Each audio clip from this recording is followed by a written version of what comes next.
Big pass வீட்டை விட்டு வெளியேறும் நகர் இவருதான் அப்படின்ற மாதிரி வேக்கப் சாங்ல சில தகவல்கள் கிடைச்சிருக்கு.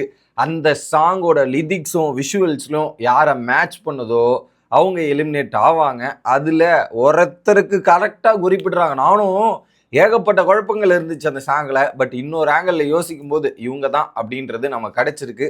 அது யாரு என்னன்றதை கொஞ்சம் டீட்டெயிலா பார்த்துருவோமே. வணக்கம் மக்களே, நேஷனல் உச்சிலிருந்து உங்கள் மணிவண்ணன். சேனலுக்கு புதுசாக இருந்தீங்கன்னா சப்ஸ்கிரைப் பண்ணிருங்க. வீடியோ பார்க்குற அனைத்து நபர்களும் லைக்கும் ஐப்பும் பண்ணீங்கன்னா தான் வீடியோ பல பேருக்கு போய் சேரும் மக்களே. எல்லா வீடியோலையும் சொல்லிட்டு இருக்கேன், லைக்கு போட மட்டும் மறந்துடாதீங்க காய்ஸ், மறந்துடாதீங்க. இப்போ கண்டென்ட்டுக்குள்ளே போயிடலாம். ஸோ இன்னைக்கு போட்ட சாங் என்னன்னா, மாரி படத்துலேருந்து தங்காமா இது வேற மாதிரி அப்படின்றது தான். ஸோ தர லோக்கல் அப்படின்ற மாதிரி மாரி படத்தோட சாங்கு. அந்த சாங்கை போட்டால் யாரடா இது குறிக்குது அப்படின்ற மாதிரி நானே ஒரு பக்கம் குழம்பிட்டோம் அந்த சாங்கை கேட்டு. ஐயோ ஒன்றுமே புரிய மாட்டேங்குதே அப்படின்னு பார்த்தா, ஒரு பக்கம் விஷுவல்ஸில் மாற்றி மாற்றி காமிச்சிட்டு இருந்தாங்க. ஒரு பக்கம் வியானாவை காமிச்சாங்க, அரோராவை காமிச்சாங்க, சாண்ட்ராவை காமிச்சாங்கன்ற மாதிரி வரிசையாக காட்டுறாங்க. என்னடா இது, இந்த டான்ஜர் ஜோனில் பார்த்தீங்கன்னா வியானா இருக்காங்க, அரோரா கிடையாது, சாண்ட்ரா இருக்காங்க. இப்படி குழம்பிட்டே இருக்குன்னு பார்த்தா லிரிக்ஸ் ஒரு சில லைன்ஸ் வந்துச்சு. அந்த லைன்ஸை கேட்கும்போது தான் ரைட்டு அப்படின்ற மாதிரி இருந்தது. ஏன்னா அந்த சாங்கோட முழு விஷுவல்ஸை எடுத்து பார்க்கும்போது ஒரு மாசா ஒரு ரவுடி பையன் மாதிரி ஒரு ஆள் காட்டுறாங்க. இங்கே ரவுடி பையன் மாதிரி யார் இருக்கா அப்படின்னு பார்த்தீங்கன்னா பிரஜன். ஆனால் பிரஜன் டேஞ்சர் ஜோனில் இல்லை. அவர் கொஞ்சம் அந்த மிட் ரேஞ்ச் ஜோனில் தான் இருக்காரு. மேலேயும் இல்லாமல் கீழேயும் இல்லாமல் ஒரு மிட் ரேஞ்சில் இருக்காரு. ஆனால் பிரஜனை குறிக்குது, ஆனால் பிரஜன் டேஞ்சர் ஜோனில் இல்லையா, அவருக்கு செட் ஆகாதே அப்படின்னு யோசிச்சு பிரஜன் கிடையாதுன்னு முடிவுக்கு வந்துட்டோம். அடுத்து பார்த்தா லிரிக்ஸ் பை ஊரு உலகம் தெரியாது, நியாயம் தர்மம் கிடையாது, பாதை மாற பிடிக்காது, பாசம் நேசம் புரியாது.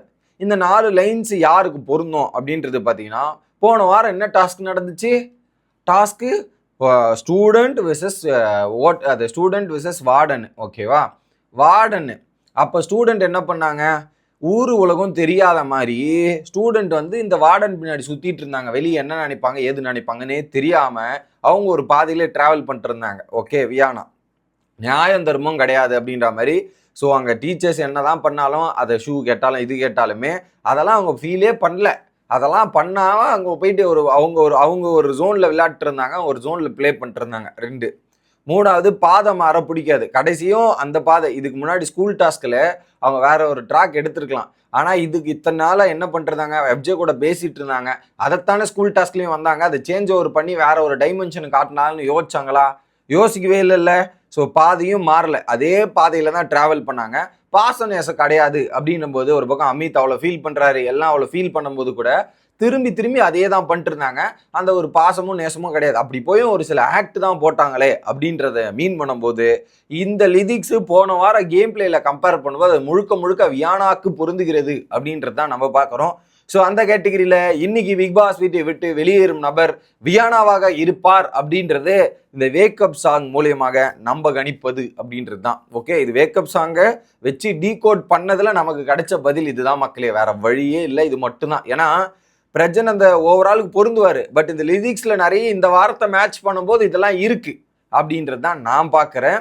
வியானாவை தூக்குவாங்களா அப்படின்னு கேட்டிங்கன்னா, ஆல்ரெடி வியானா டான்ஸர் ஜோனில் இருக்காங்க. யார் டான்ஸர் ஜோனில் இருக்காங்க? ரம்யா இருக்காங்க, வியானா இருக்காங்க, சாண்ட்ரா இருக்காங்க, அதுக்கு மேலே கனி இருக்காங்கன்னு வச்சுப்போமே. இந்த 4 பேர், இந்த 4 பேரில் சாண்ட்ராவை சாண்ட்ராவை தூக்காதுன்றது நமக்கு நல்லாவே தெரியும். நான் போன வீடியோவில் சொல்லியிருப்பேன். அடுத்து ரம்யா, கனி மற்றும் இது வியானான்னு வச்சுக்கிங்களேன். ரம்யா தப்பிச்சுக்கிட்டே வராங்க. The lucky Sam Ramya. So நம்மளும் ரம்யாவோட எவிக்ஷனுக்காக பல நாள் காத்துட்டு இருக்கோம். அது இந்த வாரமும் நடக்காதுன்ற மாதிரி தான் எனக்கும் தோணுது.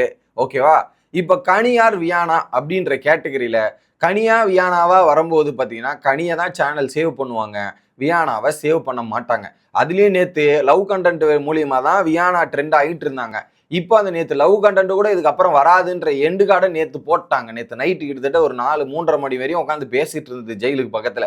ஸோ லவ் கார்டுக்கும் எண்டு அந்த ஒரு பர்ஸ்பெக்டிவ்ல சேனல் ஹோல்டு பண்ணோன்னா எஃப்ஜே மற்றும் வியானா லவ் ட்ராக்குக்காக மட்டுமே ஹோல்டு பண்ணால் உண்டு. ஓகேவா, அந்த கேட்டகிரியில் இந்த இடத்துல போகிறது யாரு?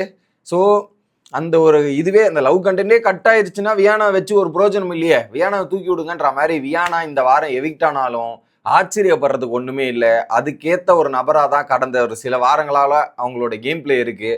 இதில் ஒரு அதிர்ச்சிகரமான தகவல் என்னன்னா, எஃப்ஜே வந்து இந்த மெட்ராஸ் படத்தோட செவுரு இருக்குல்ல, அந்த மெட்ராஸ் படத்தோட செவுராகவே எஃப்ஜே திகழ்கிறார் அப்படின்றது தான் நம்ம பார்க்க முடியுது.